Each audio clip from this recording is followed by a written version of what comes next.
Banyak kejutan di board ini. Packagingnya niat banget, bentuknya cakep, pakai gimmick rubber tag segala. Knobnya bagus, tapping feel enak, dan suaranya juga enak. Ya agak kaget sih, hal-hal tadi didapat dari board yang harganya cuma 500 ribuan aja. Kayak biasa link pembeliannya gue simpan di deskripsi di bawah. To be honest, gue tuh susah suka sama layout 75% ya. Bukan jadi layout yang paling gak gue suka, tapi bukan prioritas gue juga buat pilih 75%. Alasannya banyak, tapi salah satunya ya karena gue gak butuh F-Row key dan gue tuh lebih suka bentuk keyboard yang lebih memanjang tapi gak sepanjang full size. Kalau 75% itu kan jadi lebih agak ngotak gitu. Ibarat kalau rasio layar tuh kayak 16:10, bukan 16:9. Tapi pas gue liat keyboard ini enak dipandang sih. Semuanya kelihatan cakep, kelihatan manis, kelihatan beda in a positive way. Emang sih dia masih kelihatan board budget friendly-nya karena yes, keycaps-nya ini biasa aja.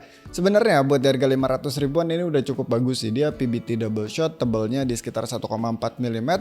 Teksturnya cenderung halus, warnanya juga gue gak terlalu masalah sama black on white di keyboard hitam. Tapi font modifiernya ini meh banget, mana pakai center alignment pula. Nih ya, kalau dipakai Novel Case Carcoal auto ganteng maksimal. Fontnya jauh lebih bagus, warnanya juga lebih masuk sama warna case yang ini tuh varian terbaru namanya black. Dia soalnya pas awal rilis tuh setahu gue cuman ada satu varian yang namanya itu clear white. Nah kalau itu lebih cocok tuh sama keycaps black on white. Ya kalau udah kayak gini kan jadi asik banget ya, kerasa naik kelas makin ganteng. Apalagi kalau legend modifier pakai warna oranye sih, cuma sayangnya gue nggak punya jadi nggak bisa kasih lihat. Pada akhirnya harus dimaklumi ya, nggak mungkin kan ada keyboard 500 ribuan terus keycaps bawaannya yang sekelas kayak Novel Case. Ya kali Novel Case-nya aja udah 500 ribu lebih. Ya itu sih sebenarnya kalau kalian ngerasa fine-fine aja sama keycaps bawaannya ini ya udah tinggal gas pakai aja. Tapi kalau kalian picky banget harus A, B, C, D ya udah tinggal diganti aja, kan gampang banget buat ganti keycaps. Kalau gue sendiri sih lebih mentingin hal-hal yang emang udah nggak bisa diapa-apain lagi sama usernya, kayak misalkan case, yang mana ini case-nya cakep banget, ada gimmick rubber tag yang gue nggak nyangka ini sepele, nggak guna, tapi ternyata sengefek itu bikin keyboardnya jadi kelihatan lebih stylish. Mana sampai knobnya juga diperhatiin lagi, dikasih rubber o-ring oren, terus ada guratan-guratan buat grip kayak gitu, dan bentuknya tuh ini agak conical ya, bukan yang silinder biasa doang. Di bagian bawah juga detailnya ini diperhatiin kayak rubber fitnya, entah yang di bagian case atau di kickstandnya ini dia pakai warna oren. Terus ini ada detail garis-garis yang cakep banget, sama produk infonya juga ini manis banget ya, nggak pakai banyak tulisan, simple banget. Udah gitu ini kayak yang kalian lihat, case-nya ini dia pakai baut cuy, tapi tanpa thread insert. Dan dia ini sebenarnya masih pakai klip-klipan juga, tapi cuma 2 biji ada di sisi kanan dan kiri, bisa dicongkel dari bagian dalam, baru habis itu bisa kebuka semua. Tujuannya mungkin biar ekstra aman aja kali ya, sekaligus ya ini gimana pun juga tetap lebih gampang buat dibongkar pasang daripada keyboard yang full pakai klip-klipan. Ini kan dia klipnya cuma 2 juga di kanan kiri doang, sisanya itu ngandalin baut. Ya boleh lah, buat di keyboard harga 500 ribuan ini termasuk punya detail-detail struktur case yang cakep banget. Gak cuma itu, ini keyboard juga punya build quality yang cakep. Dia ini case-nya termasuk rapi, finishingnya agak bertekstur grainy tipis matte gitu. Gak kerasa flimsy juga karena selain plastiknya gak tipis-tipis amat, dia juga plate-nya pakai FR4. Finally, gak pakai PC. Bosen banget kan ya keyboard pre-built belakangan itu isinya PC plate semua. Ini si FR4 ini by the way material yang sama kayak PCB, jadi dia lebih keras daripada PC. Suaranya juga cenderung bikin lebih solid dan gak plastiki kayak PC plate, tapi di sisi lain gak sampai metalik juga kayak aluminium atau brass misalkan. Tetap sebenarnya tergantung overall config-nya, tapi secara umum kayak gitu. Di sini juga dia punya mounting style yang beda, yang gak mainstream. Biasanya kan belakangan ini ya isinya combo ya duet mount antara PC plate ketemu sama gasket mount.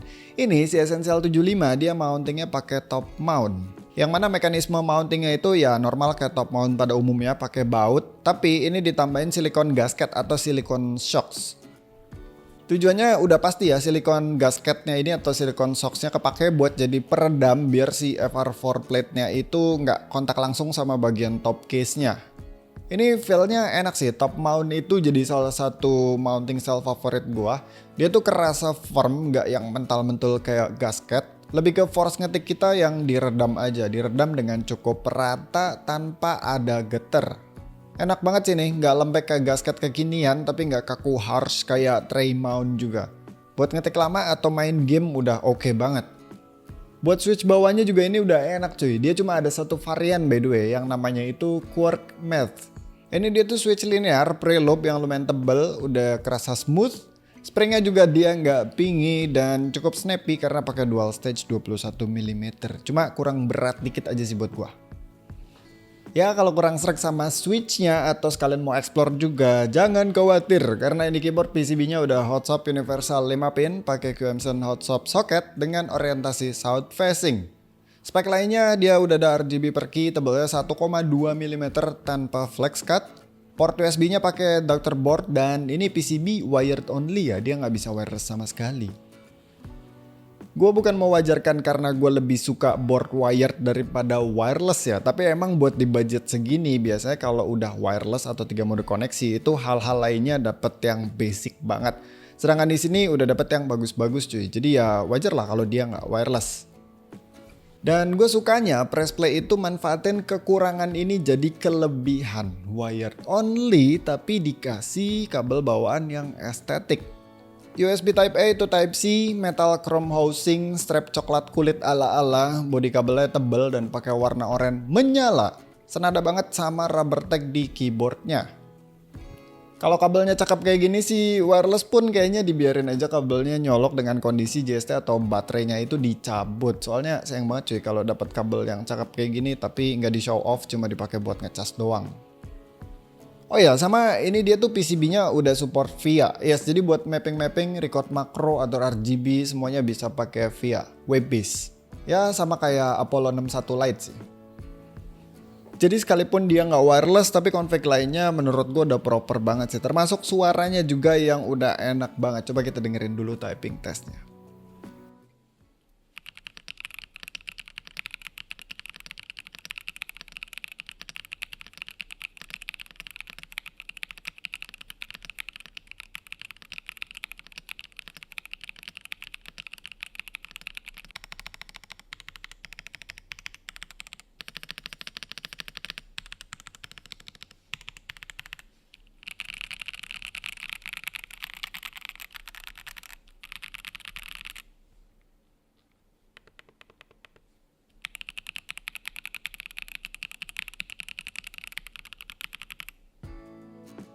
Ya, suaranya udah enak sih. Ini poppy, loud, talky dikit, agak dry, lumayan clean, nggak ada spring ping. Suara hollow plastikinya juga sangat amat minim banget.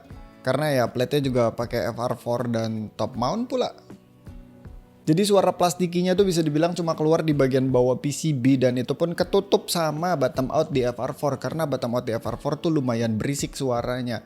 Selain dari karena emang dia di bagian bawah PCB-nya tuh ada 2 dampener, ada foam yang cukup berongga sama satu lagi ada silikon yang agak tebal. Buat config foam lainnya cukup mainstream, ada XP switch pad dan ada juga platform yang kayak material dari EVA sini.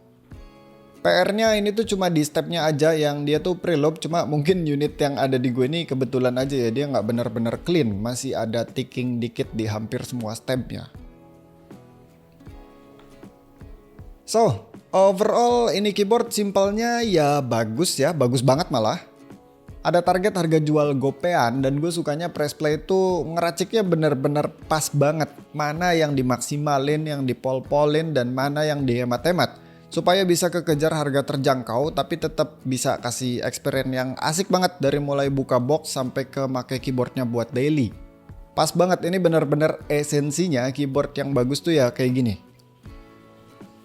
Ya selama kalian gak butuh-butuh amat wireless, ini keyboard sangat amat bisa gua rekomendasiin.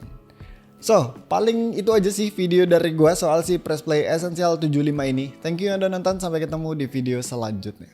Bye.